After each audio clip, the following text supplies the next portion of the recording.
আমার নবী বলে দিয়েছেন, একটা নারী তার দেবরের সাথে দেখা করার চাইতে মৃত্যু তার জন্য অনেক বেটার। একজন নারী আর একজন পুরুষ বন্ধু, যে আমার নবী বলে দিয়েছেন যাদের স্বামী দেশের বাহিরে থাকে অথবা বাড়ি থাকে বউ, স্বামী থাকে অন্য জেলায়, ওই নারীদেরকে নবী উপদেশ দিয়েছে তোমরা সুন্দর পোশাক পরো না, ভালো করে সাজগোজ করিও না, কারণ অন্য কোন পুরুষের নজর তোমার দিকে পড়তে পারে।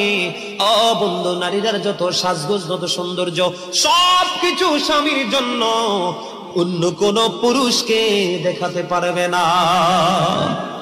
নবী যখন জান্নাতের দিকে নজর দিলেন, চাইয়া দেখলেন বেশিরভাগই পুরুষ। নবী যখন জাহান্নামের দিকে নজর দিল, বেশিরভাগই বন্ধু চাইয়া দেখলো নারী, আর বেশিরভাগ নারী জাহান্নামে যাবে শুধু পর্দায় না থাকার কারণে। নারীদের জান্নাত